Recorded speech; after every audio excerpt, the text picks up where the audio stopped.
जग विख्यात पवित्र यात्राधाम अंबाजी मंदिर आज अंबाजी मंदिर नजीक जे पाडलिया गाम हतुं आ पाडलिया गाममां जे वन विभाग अने पोलीस कर्मीओ द्वारा जे वन विभागनी जे जग्या हती आ जग्यामां आदिवासी समाजना लोको पोतानी पेઢीओथी त्यां खेती काम करी पोतानुं गुजरान चलावे छे।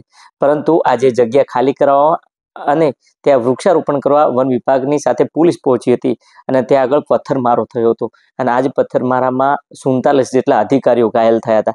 જો કે આ બે ઘટના હતી। આ ઘટનાના 2 દિવસના સમય બાદ દાંતાના ધારાસભ્ય કાંતિ ખરાડી સ્થળ ઉપર પહોંચ્યા હતા અને આ સ્થળ ઉપર પહોંચ્યા બાદ શું સમગ્ર ઘટના છે તેમની જોડે જાણવાનો પ્રયાસ કરીશું। સાહેબ, નવજીવનમાં આપનું હાર્દિક સ્વાગત છે। શું કહેશો, આ જે ઘટના બની છે આ ઘટનામાં તમે જે સ્થળ ઉપર પહોંચ્યા છો સ્થળ ઉપર કેવા પ્રકારની પરિસ્થિતિ જોવા મળી છે?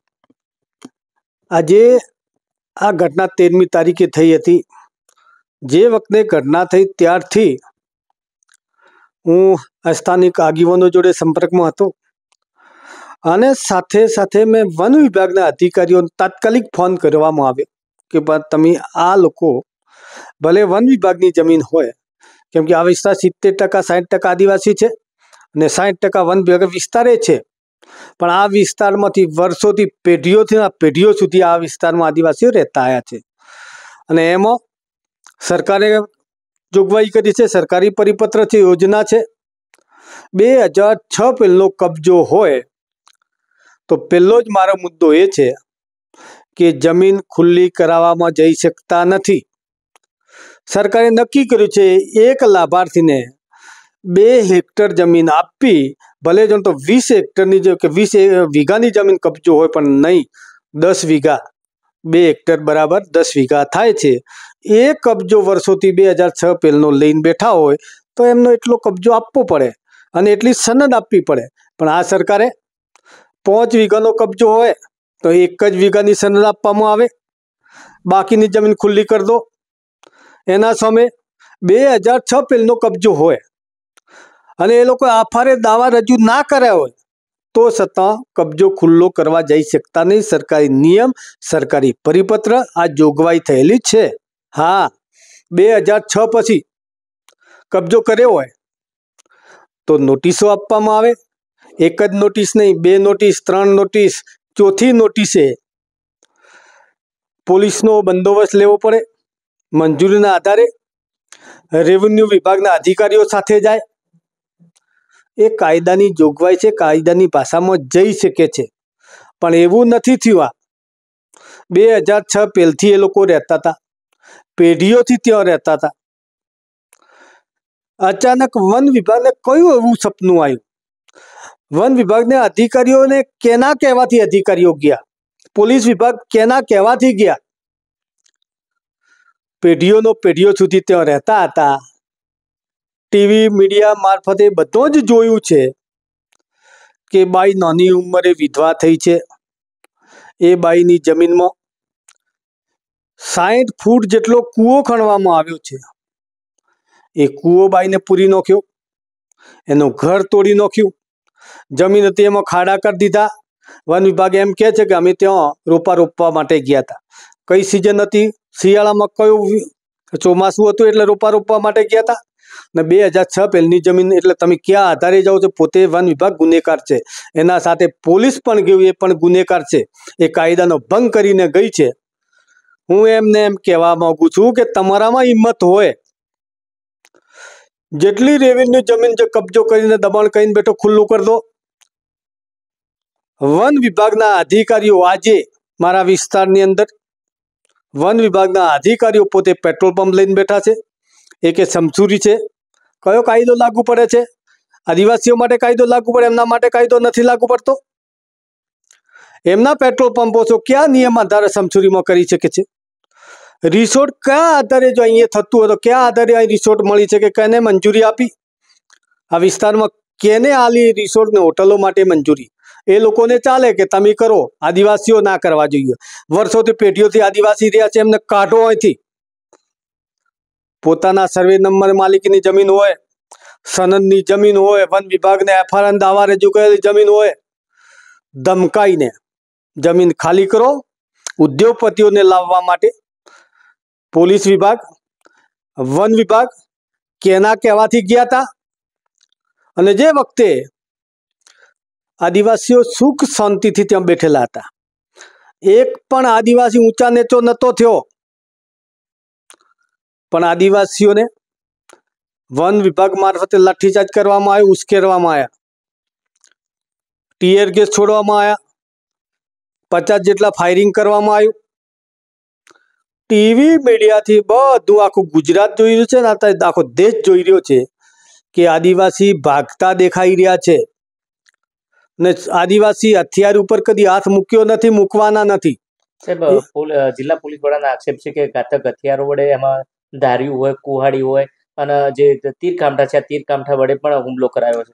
બનાસકાંઠાના એસપી સરકારી કર્મચારી છે એટલે નાખું, પણ એમને કદાચ એ ખબર ના હોય કે તીર કામઠું કેવું આવે છે, ધાર્યું કેવું આવે છે, કુહાડી કેવી આવે છે, આદિવાસીઓને ખબર છે. આદિવાસીઓનો નિયમ છે કે છેલ્લા એન્ડ ઉપર કે હવે પ્રાણ નહેરે છે એ વખતે આદિવાસી હથિયાર ઉપર હાથ મૂકે, બાકી કદી મૂક્યો નથી, મૂકવાના નથી. પણ જાણી જોઈને એક જાતનું પેતરું છે, આદિવાસીઓને ઉશ્કેરવામાં આવ્યા છે. કોઈ હથિયાર નહોતું, કાંઈ નથી. આમને સામને જરૂર એટલું કહી શકું છું કે આદિવાસી ભાગતા હતા અને પ્રાણ નીકળવાનો જો ટાઈમ આવ્યો એવું એમને લાગે એ વખતે 5-25 આદિવાસીઓ હોમાં ફર્યા. પોલીસે પણ પથ્થરમારો કર્યો છે, વન વિભાગે પથ્થરમારો કર્યો છે અને આદિવાસીઓએ પણ પથ્થરમારો કર્યો છે. એટલે એવું નક્કી નથી કે વન વિભાગને જ લાગ્યું છે, પોલીસ વિભાગને જ લાગ્યું છે, અમને સામને આદિવાસીઓને લાગ્યું છે. પણ સત્ય છુપાવવા માટે સરકારના કહેવાથી અધિકારીઓ હાથો બની રહ્યા છે. હું એમ કહેવા માંગુ છું કે સત્ય છે બહાર લાવો, ખોટું છે છુપાઈ દો, ને કે દિવસો હું હમેથી કહું છું, તમારામાં તાકાત હોય, સરકારને કહું તમારામાં તાકાત હોય ને જેટલા આદિવાસીઓને મારવા એટલા માર દેજો, જેટલા કૂટવા એટલા કૂટ દેજો, જેટલી પોલીસ ઉતારવી એટલે ઉતાર દેજો, જેટલું વન વિભાગનો દબાણ હટાવવું એટલું હટાવી દેજો. પણ અહીંયા જે આદિવાસીઓને કૂટ્યા છે ને એ આદિવાસી આજે નહીં ભૂલે, કાલે નહીં ભૂલે, 100 વર્ષ સુધી યાદ રાખશે કે તમે જે કૂટ્યા છે ને એનો બદલો આપવો પડશે અને ઈંટનો જબર પથ્થરથી હાલશે. મને વિશ્વાસ છે કે આવું તમારે શું કરવું હતું, પણ આ ઘણા દિવસથી એક ષડયંત્ર ચાલતું હતું. હું નામ જો કહી શકું છું, પોલીસ, વન વિભાગ, એમનું જો દવાખાનામાં જો એમાં કલેક્ટર, એસપી અને અહીં બનાસકાંઠાના વન વિભાગના મંત્રી જો સમાચાર લેવા જતા હોય તો એમને તો હું નામ જો કહી શકું છું કે તમારી કોઈ નૈતિક ફરજ હતી કે નહીં. એ વિધવાબાઈનો મકાન તોડી નાખ્યું છે, વિધવાબાઈનો કૂવો તોડી પૂરી નાખ્યો છે, જમીન ખાડા ખણી નાખ્યા છે. સરકાર મોટી મોટી વાતો કરે છે, સૌનો સાથ, સૌનો વિકાસ, બેટી ભણાવો, બેટી પઢાઓ. આ શું બેટી પઢાઓ, બેટી ભણાવવાની તમારા મોટી મોટી વાતો કરવાની બંધ કરો. આ શું આદિવાસી દીકરી ઉપર અત્યાચાર તમે નહીં કર્યો ને? તમામાં સંવેદના હોય ને તમે સાચા હો તો હું હોમે કહી રહ્યો છું કે એમની સૌથી પહેલા આ બાઈ ઉપર અત્યાચાર વન વિભાગે કર્યો છે. એની સૌથી પહેલા વન વિભાગ ઉપર બાઈની ફરિયાદ લઈ લો, પછી આગળની વાત. ને કે આદિવાસીઓને જાતે સંછેડવામાં આવ્યા છે ને, આમેરગઢ, દાંતા અને હળદ ઓછા પડી જશું ને તો અંબાજીથી માંડીને ઉમરકોટ સુધી જાતિ ભાતિ પક્ષા પક્ષીથી પર રહીને નામ આદિવાસી પડે છે ને એ બધા જ એક થશું. સરકારને ઝૂકવું પડશે. પ્રવીણ માળીને ખબર હોવી જોઈએ કે મારા વિસ્તારમાં આટલું થયું હોય તો પેલોના સમાચાર લેવા માટે અહીંયા આવ્યો હોય તો એને 2 કે 3 કિલોમીટર જવા માટે શું જોર આવ્યો હતો? એમની ફરિયાદ તે લેવડાઈ છે તો આદિવાસીઓની ફરિયાદ કેમ ના લેવડાઈ? સાહેબ, મારો સવાલ છે કે આદિવાસી સમાજના 27 નામજોગ અને 500ના ટોળા ઉપર પોલીસે ફરિયાદ કરી છે, તો આદિવાસી સમાજના લોકો કેમ ફરિયાદ દાખલ કરવા જતા નથી? એટલા માટે નથી જતા, એમને પહેલા ધમકાવવામાં આવ્યા છે, લાઠીચાર્જ કરવા, ટીયર ગેસ, ફાયરિંગ. એટલા માટે એમને લાગ્યું છે અમને સામને, પણ એ ડરીને એટલા માટે બેઠા છે કે આપી દવાખાને જાઓ તો પોલીસ પકડી લે, હોમે જાઉં તો પોલીસ પકડી લે. એ એમના ગામમાં ચૂપીને બેઠા છે, ખૂણા ખોચડીએ બેઠા છે, એકબીજાના ઘરે જઈને બેઠા છે. એટલા માટે આ શબ્દ કહું છું કે એમની નૈતિક ફરજ હતી ને તો સામે ચાલીને આ 3 વ્યક્તિઓને જવું પડે, એમના સમાચાર લેવા પડે. આ લોકોની ફરિયાદ લીધી, એવી ને એવી ફરિયાદ એ લોકોની આદિવાસીઓની પેલી વિધવાબાઈની ફરિયાદ લેવી જોઈએ. ને તો છતાં કહી રહ્યો છું કે તમે એમના 27 જણાનું ફરિયાદ તમે લીધી હોય, સૌથી પહેલા એમના નામ જાહેર કરો. નામ જાહેર કર્યા પછી અમે ફરિયાદ બધાની લો, પછી આગળની કાર્યવાહી જોઈ વિચારીને સત્ય છે બહાર લાવો ને ખોટું છે ચૂપાવો. એમની લાગણી અને જો સાચી વાત કરવા જાય ને તો માતાજીના સાક્ષીએ કહી રહ્યો છું કે સત્ય હોય ને તો પરવીન માળીને છાતી ઠોકીને કહી રહ્યો છું, આવી જાઓ ભાઈ, એકલા નહીં, મારી સાથે રાખીને હકીકતમાં છે શું છે ચર્ચામાં બે. સાહેબ, આજે તમે સ્થળ ઉપર પહોંચ્યા છો, આ સ્થળ ઉપર કેટલા લોકોને કયા પ્રકારની ઈજાઓ થઈ છે અને કેટલું નુકસાન છે? આ લોકોએ આદિવાસીનો 15 થી 20 બાઇક તોડી નાખ્યો. મને દુઃખ એ વાતનું છે કે પોલીસને સ્ટાફને લાગ્યું છે એ બી દુઃખ છે, વન વિભાગને લાગ્યું એ બી દુઃખ છે, સરકારી કોઈ ફોડફાટ થયો એ બી દુઃખ છે, અને આદિવાસીઓને લાગ્યું છે એ પણ દુઃખ છે. પણ જાણી જોઈને આદિવાસીઓ પર હુમલો કરાવવામાં આવ્યો છે. આદિવાસી તો શાંતિસર બેઠેલા છે ને, એક પણ શબ્દ આદિવાસી બોલ્યા નથી. તો આટલી બધી હદે જવાની શું જરૂર? અમે કે રોપા એટલે જોઈ લો કેટલું ઊંડાણવાળી વસ્તીમાં એ લોકો કેટલા સુધી ગયા છે. વર્ષોથી 2006 તો ને પણ પેઢીઓથી ત્યાં એમના બાપ દાદા પેઢીઓના પેઢીઓ સુધી ત્યાં રહેતા હતા. તો આવી તો એ લોકોને શું જરૂર પડી? પણ જરૂર એમને એ હતી કે આદિવાસીઓને ધમકાઈ ફોસલાઈને જે દમન કરવું એ કરો. પોતાનો સર્વે નંબર હોય, વન વિભાગનો દાવાવાળી જમીન હોય, સનદવાળી જમીન હોય, એ ધમકાઈને ખાલી વહીવટી તંત્રનો ઉપયોગ કરી ખાલી કરાવીને આદિવાસીઓને કાઢી દો. અને અહીંયા ઉદ્યોગપતિઓને લાવવા માટે સરકારની વ્યૂહરચના છે ને, હું છાતી ઠોકીને કહું તમારામાં હિંમત હોય તો હવે આવી જો.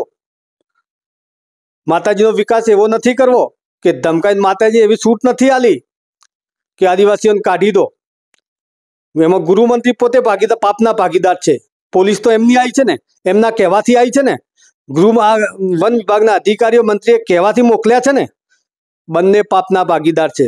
પણ બંને બરાબર કોણ ખોલીને ઓભળી લે કે ઈંટનો જવાબ પથ્થરથી મળશે, આજે નહીં મળશે તો 10 વર્ષે 100 વર્ષે મળશે ને મળશે. જો આદિવાસીના ખૂનની અંદર જે દાગ પડ્યો ને હત્તર સાબુથી તો હો ને તો નહીં જાય ને નહીં ભૂસાય.